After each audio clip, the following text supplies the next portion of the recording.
Bonjour tout le monde, merci d'être ici ce samedi matin. Je m'appelle Ismaël Elamamsi, je suis chirurgien cardiaque et aortique à l'Institut de cardiologie de Montréal.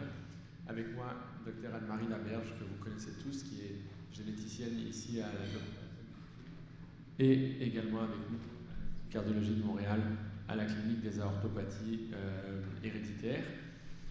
Pour nous donner le mot de la bienvenue ce matin et la première présentation, Dr François-Pierre Mongeon, que vous connaissez pour la plupart également très bien, puisque c'est le cofondateur de la clinique des aortopathies congénitales et du tissu conjonctif à l'Institut de cardiologie de Montréal. Donc François-Pierre. Alors, bonjour, merci beaucoup Ismaël. Bonjour à tous et bienvenue à la journée du symposium sur les aortopathies héréditaires qui est dédiée aux patients. Donc, c'est un plaisir de voir autant de gens qui se sont déplacés pour entendre parler d'un sujet qui les préoccupe, mais qui ne rend certainement pas toujours leur vie facile en un samedi matin. Donc, si on peut avoir les diapos, s'il vous plaît. Si vous permettez, la session est vraiment, l'intention c'est vraiment de faire ça aussi informel que possible, c'est de répondre à toutes les questions que vous puissiez avoir. Il n'y a pas de mauvaises questions, il n'y a pas de questions bêtes, il n'y a pas de questions naïves, on est vraiment là juste pour ça. Donc profitez-en, vous avez des spécialistes de tous les domaines. On a également avec nous, vous allez voir tout à l'heure, d'autres spécialistes. Donc n'hésitez pas à vraiment interrompre les présentations, à poser vos questions. Si vous êtes parfois un peu gêné de les poser en public, vous pouvez les écrire sur un morceau de papier. On pourra les collecter puis les faire poser par la suite par les modérateurs. Désolé François. Il n'y a pas de problème. Et aussi, si vous pensez qu'on se met à s'adresser trop à des médecins à qui on est habitué de parler, amenez-nous à la réalité. Donc, je vais vous parler ce matin du diagnostic et du traitement médical des aortopathies héréditaires. Donc, on va faire un peu le début et la partie moins interventionnelle de la prise en charge. Donc, on va parler d'un peu qu'est-ce que c'est, de comment ça se présente, de comment on fait le diagnostic, de quels examens on risque de vous prescrire et puis pourquoi ils sont différents. On va parler un peu des médicaments et puis des activités, puis finalement essayer d'avoir un peu des lignes directrices sur quand aller à l'urgence. Donc, en général, les aortopathies héréditaires pour un patient, ça va commencer par une suspicion. Ça peut être parce qu'on trouve un anévrisme de l'aorte. Ça peut être parce qu'il y a des manifestations physiques qui soulèvent la curiosité du médecin. Ça peut aussi être parce qu'il y a un parent atteint. Et puis ensuite, on devrait procéder à une histoire familiale où des fois, c'est en commençant avec l'histoire familiale qu'on va retrouver des anévrismes ou des dissections de l'aorte ou des parents qui sont morts subitement. Le médecin, après ça, va rechercher certains signes physiques qui peuvent l'aider à placer son diagnostic. Il devrait prescrire des examens d'imagerie comme une échographie cardiaque, une IRM ou un scan. Par la suite, on peut aller à des tests génétiques qui vont nécessiter tout un conseil autour du choix des tests, de l'opportunité ou non de les faire et de l'interprétation des résultats. On va parler de traitements non médicamenteux qui sont souvent des modifications d'habitude de vie, puis éventuellement de médicaments aussi. Donc, la racine aortique, c'est la jonction entre le cœur et le gros vaisseau en forme de canne qui donne plusieurs embranchements pour envoyer le sang partout dans l'organisme. Évidemment, préférentiellement beaucoup vers le haut du corps, vers la tête, et puis éventuellement vers le ventre, puis vers les jambes. Donc, la racine de l'aorte, c'est cette structure ici qui est en forme de poire dans ce cas-ci parce qu'elle est anévrismale et c'est ça le problème dans beaucoup de maladies comme le syndrome de Marfan ou les autres maladies héréditaires de l'aorte. Ça, c'est un dessin un peu plus médical où on voit l'aorte en coupe. Donc, c'est un anévrisme qui est un mot qui fait souvent peur. En fait, un anévrisme, c'est juste de dire qu'un vaisseau sanguin sur une certaine distance est plus gros que la normale, qui fait une bosse ou un sac. Et quand il arrive une complication qui est une dissection aortique, ben c'est comme si la paroi intérieure de l'aorte, si vous imaginez une pièce avec du papier peint collé sur le mur, ben c'est comme si le papier peint décolle. Mais si le papier peint vient avec le plâtre, bien, ça peut faire en sorte qu'il va y avoir un trou dans le mur et que le sang, à ce moment-là, va pouvoir sortir de l'aorte et s'accumuler dans le thorax ou dans le ventre, et c'est ça qui crée l'urgence vitale. Pourquoi on parle de aortopathie héréditaire? Bien, ça pourrait être en partant avec un arbre généalogique très simple, puis d'une jeune fille de 28 ans qui a une dissection de l'aorte, donc qui se présente à l'urgence avec une grosse douleur thoracique qui est opérée très rapidement. Après ça, à qui on dit que sa sœur de 25 ans devrait probablement avoir des examens, elle a une échographie cardiaque, on lui trouve un anévrisme de l'aorte, mais elle est très bien par ailleurs. Donc, la question, c'est est-ce qu'il y a un lien entre ces deux manifestations aortiques? Et puis, qu'est-ce qui est et puis, est-ce que ça vient des parents? Est-ce que ça vient de d'autres membres de la famille un peu plus éloignés? Souvent, on va dire que quand on a un pattern familial, dans la plupart des cas, le risque de transmettre donc à une descendance est de 50-50, mais Dr. Richer va vous parler de ça plus en détail. Mais il faut savoir que les manifestations peuvent être très variables, même chez les membres d'une même famille. Donc, quelqu'un peut avoir une manifestation catastrophique alors que les autres n'auront rien, mais vont nécessiter un suivi.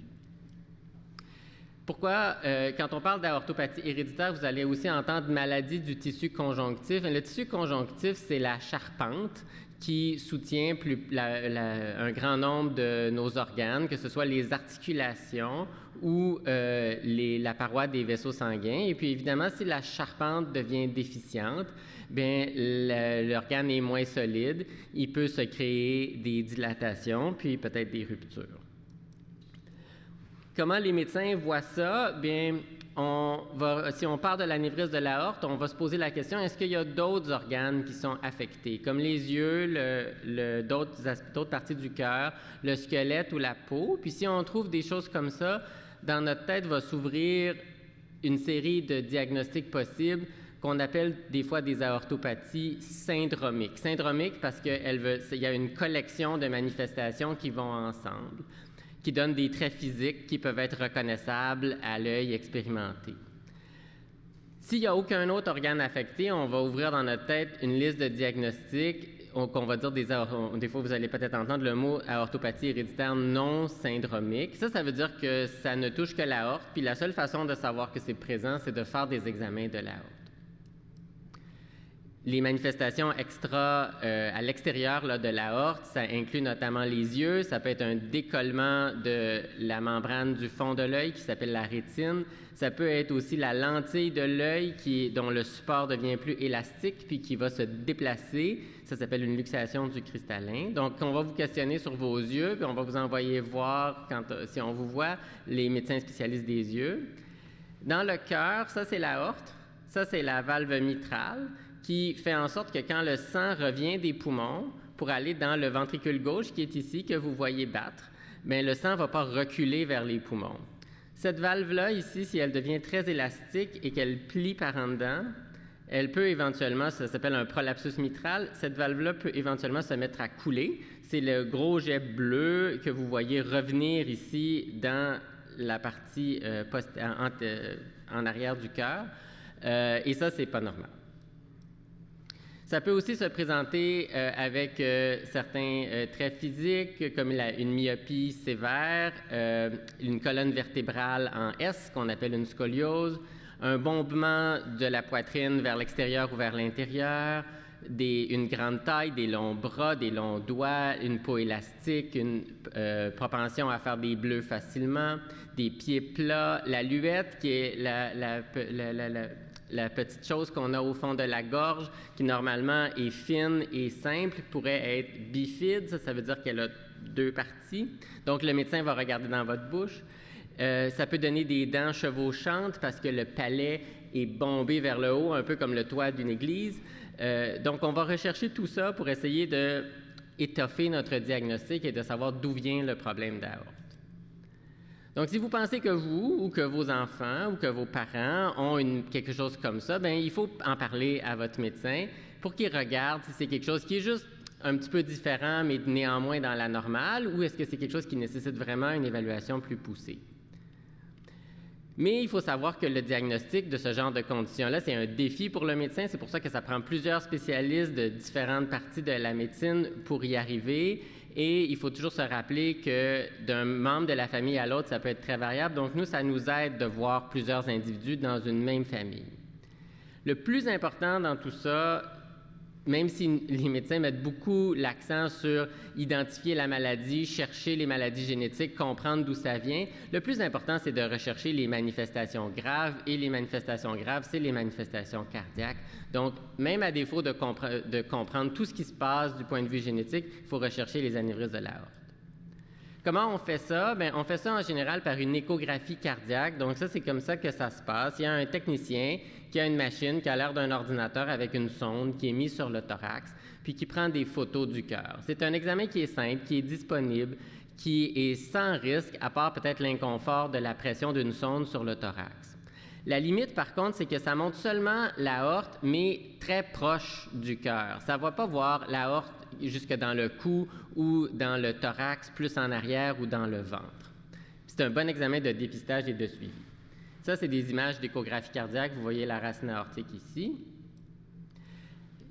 Si on veut aller plus loin, on peut utiliser un examen qui s'appelle une résonance magnétique, où est-ce qu'on va vous faire passer à travers un tunnel dans ce gros appareil qui prend des photos. C'est un examen qui prend à peu près 45 minutes, mais qui n'utilise pas de rayon X, donc qui est en général très sécuritaire pour le patient, qu'on peut faire maintenant de plus en plus sans administrer de contraste intraveineux, donc même sans nécessiter une piqûre. Ça, c'est des images de résonance magnétique, donc vous pouvez voir notamment ici. Ici, on a donné du contraste, puis on a isolé l'aorte pour avoir cette image. Vous voyez que sa racine est très grosse et puis que le reste de l'aorte est un petit peu sinueux. Donc, ça nous permet de la voir presque dans les jambes. Et finalement, on utilise beaucoup plus en urgence un examen qui s'appelle un angioscan, qui ressemble un peu à une résonance magnétique, mais qui est très rapide. Ça prend 10 minutes pour voir l'aorte au complet, presque de la tête jusqu'au bassin, là, jusqu'au début des jambes. Et ça peut donner ce genre d'image où ici, vous voyez que l'aorte est en 2 teintes parce qu'il y a une déchirure de l'aorte. Donc ça, c'est une situation d'urgence et c'est l'examen de choix dans ce cas-là.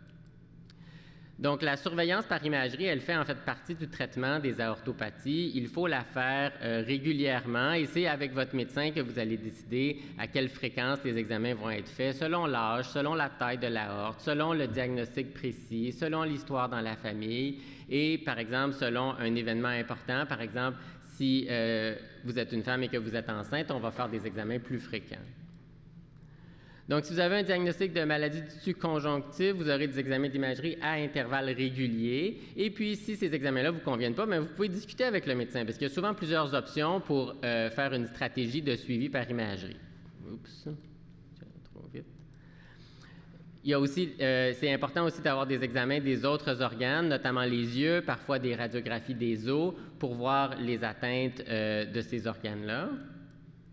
Et finalement, je vais passer vite sur les tests génétiques parce qu'il y a toute une présentation par le Dr Richer là-dessus. Mais il faut savoir qu'un coup qu'on a examiné les gens, qu'on a identifié les atteintes, qu'on a fait les examens d'imagerie cardiaque, mais la prochaine étape est souvent de décider si on fait ou non des tests génétiques. Donc, il faut savoir aussi que même si les tests génétiques ne sont pas concluants, les tests d'imagerie sont encore nécessaires pour s'assurer que même si on n'a pas tout compris, on vérifie que l'aorte reste de taille normale le plus longtemps possible. Maintenant vient la question de est-ce qu'on doit donner des médicaments? Bien, pourquoi on utilise des médicaments dans les aortopathies héréditaires? Bien, c'est parce que la pression artérielle, c'est un stress qui pousse sur la paroi de l'aorte. Donc, il y a eu plusieurs études par le passé qui se sont demandé si, en baissant la pression avec certaines catégories de médicaments, on allait protéger l'aorte. Puis on a trouvé qu'on pouvait le faire avec 2 catégories. Les médicaments qu'on appelle des bêta-bloquants, dont le nom finit par OL, il y en a plusieurs sur le marché, et un médicament qui est d'une autre catégorie de médicaments pour la pression, qui s'appelle un ARA. Ça, c'est pour antagoniste des récepteurs de l'angiotensine. Et celui qu'on utilise le plus souvent, c'est le losartan ou, par son nom commercial, le Cosar. Ça, c'est un tableau compliqué, mais pour vous dire qu'avant de vous proposer des médicaments, le médecin va réfléchir, est-ce que votre aorte est dilatée? Est-ce que vous avez déjà eu une chirurgie? Est-ce que non seulement l'aorte est dilatée, mais elle est sévèrement dilatée? Puis ça va l'amener à dire, bien, est-ce qu'on devrait proposer des médicaments préventifs? Puis des conditions comme une grossesse ou la tolérance aux médicaments va vous permettre de décider, puis permettre aux médecins de décider quel est le meilleur choix dans les médicaments disponibles. Et qu'est-ce qui arrive si on ne tolère pas les médicaments? Parce que quand on baisse la pression artérielle, bien, on fait comme une chute de pression. Fait qu'on peut se sentir fatigué, manquer d'énergie. On va toujours vous dire que l'organisme s'y habitue avec le temps, mais c'est vrai. Ça rend fatigué. Par contre, on peut faire plusieurs essais. On peut changer de molécule, changer de médicament pour trouver celui qui vous convient le mieux. On peut changer l'horaire de la prise, comme le prendre au coucher. Et il faut se rappeler que ce sont des médicaments préventifs, donc il ne faut pas que l'intolérance aux médicaments devienne une source d'anxiété en se disant « mais si je ne prends pas ces médicaments-là, il va m'arriver une catastrophe ». Ensuite, vient la question des activités. Donc, qu'est-ce qu'on peut faire comme activité? On va toujours vous dire que les sports de compétition, les sports de contact, les sports avec la décélération rapide, donc ça, c'est l'exemple classique, là, c'est le bungee jumping, et la musculation avec de lourdes charges puis des respirations bloquées. Donc ça, c'est la personne qui vient toute bleue en essayant de lever 200 livres. C'est des activités qui sont contre-indiquées quand on a une dilatation de l'aorte.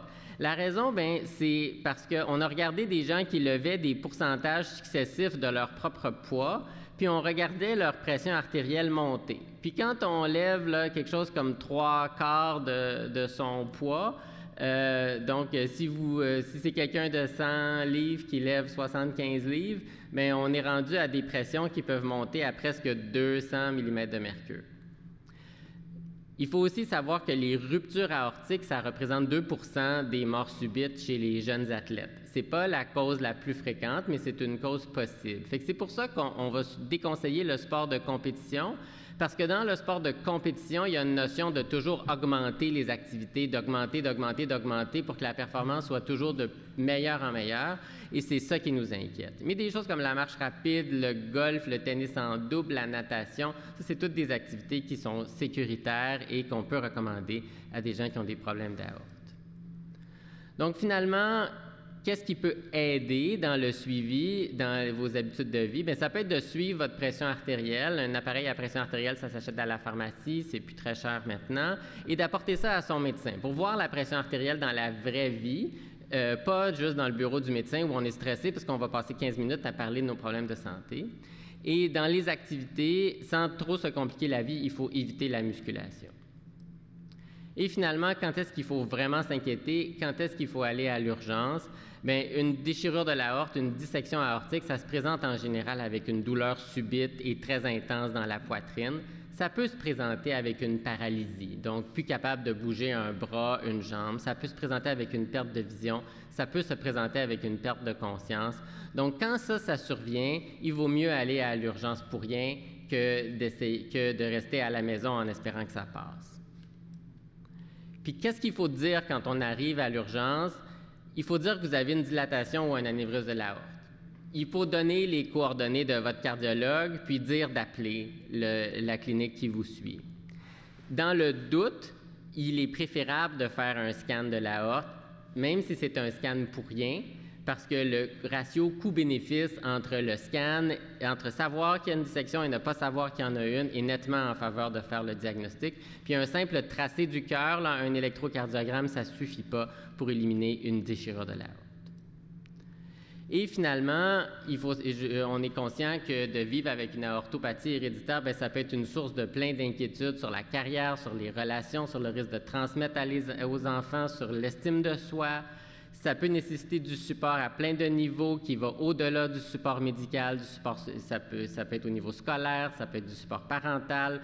Quand c'est des jeunes qui sont atteints, un support du milieu de travail qui va nécessiter à son adaptation. Donc, il ne faut pas avoir peur d'en parler.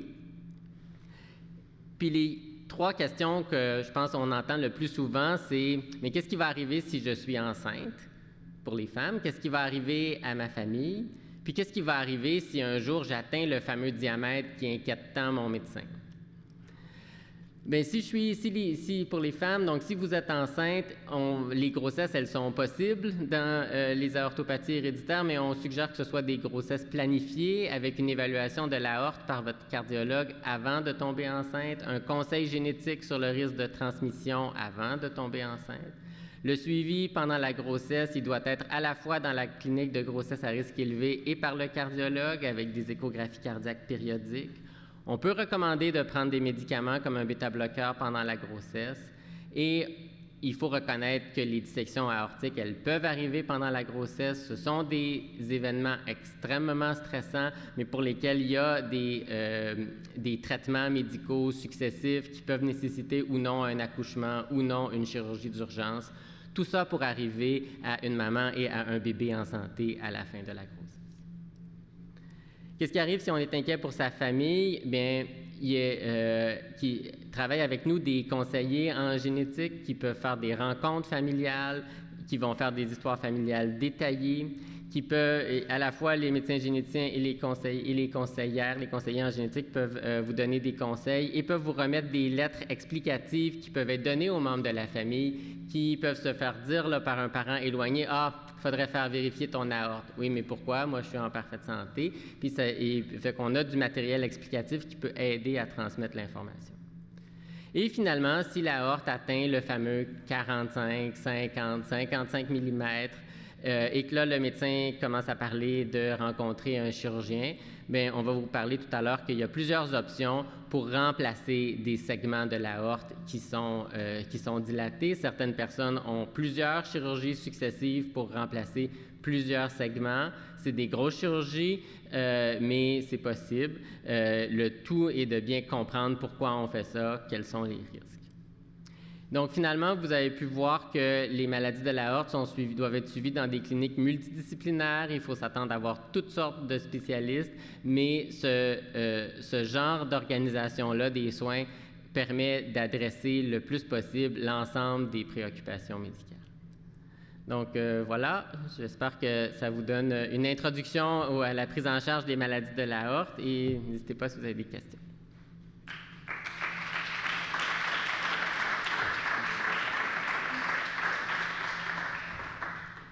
On pourrait prendre une ou deux questions maintenant, puis le reste des questions, de toute façon, il y aura une séance de questions à la fin de cette session-ci, puis il y a les ateliers tout à l'heure. Oui. Finalement, si vous pouvez aller au micro pour que tout le monde puisse bien entendre. J'ai deux questions. Vous m'entendez? Oui. La perte de conscience, vous m'avez fait penser à ça dans la présentation. Ma fille de 10 ans qui a le Lois Dietz, on était au marché et elle s'est effondrée par terre pendant peut-être 3 à 5 secondes. On l'a pris, puis elle était correcte. Fait que je me suis dit c'était peut-être en anglais ce qu'on appelle un vasovagal, une chute de pression, quelque chose comme ça. J'ai pas fait de suivi. Est-ce que c'est quelque chose auquel j'aurais dû faire un suivi? Parce que quand on va à CHIO, à l'hôpital des enfants à Ottawa, on peut passer beaucoup de temps en attente. Donc, je savais pas quoi faire, fait qu'elle était correcte, j'ai rien fait par la suite. Bien, ce que vous avez fait, en fait, c'est tout à fait correct parce que vous avez raison. 99,9% des chances, c'est une syncope vagale, une perte de conscience vagale qu'elle a fait. Par contre, la perte de connaissance, c'est quand même un problème médical assez sérieux. Il y a des raisons banales d'en faire, qui sont les syncopes vagales, puis il y a des raisons plus graves. Donc, en général, à l'urgence, ce n'est pas quelque chose qui va attendre très longtemps. Donc, dans le doute, c'est mieux de consulter.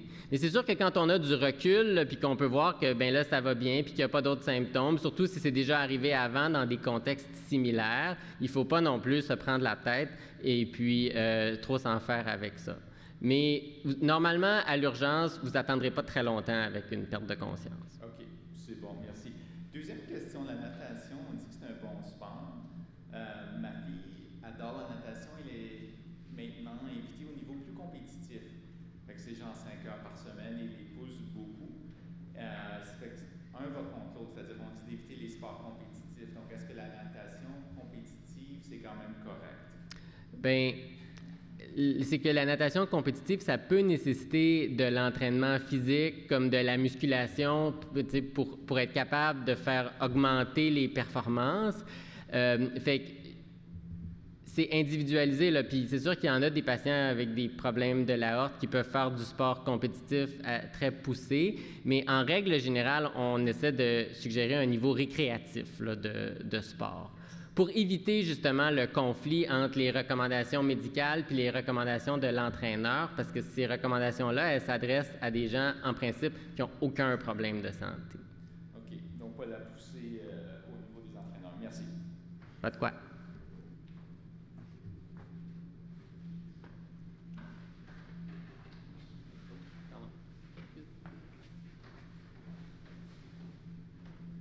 J'ai compris qu'il y avait un lien entre la myopie et la dilatation de l'aorte. Est-ce possible d'élaborer un petit peu? En fait, le lien vient que la dilatation de l'aorte, c'est souvent dû au tissu de soutien, à la charpente de l'organe de l'aorte qui est déficiente.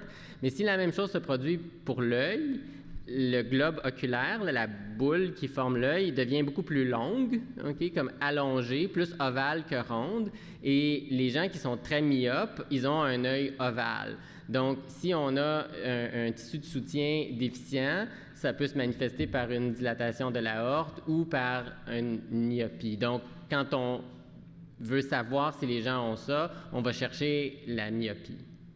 Est-ce que si on a une myopie, on est nécessairement une dilatation de l'aorte? Non, la myopie, c'est très fréquent, mais les dilatations de l'aorte, c'est beaucoup plus rare, puis la myopie qui est due aux maladies du tissu conjonctif, c'est beaucoup plus rare. Donc, on ne va pas chercher les problèmes d'aorte chez tout le monde qui est myope. Mais à l'inverse, les gens qui ont des aortes dilatées, on va regarder s'ils sont myopes. Est-ce que c'est ça, quelqu'un qui a une dilatation de l'aorte va nécessairement avoir des problèmes ou non? Non.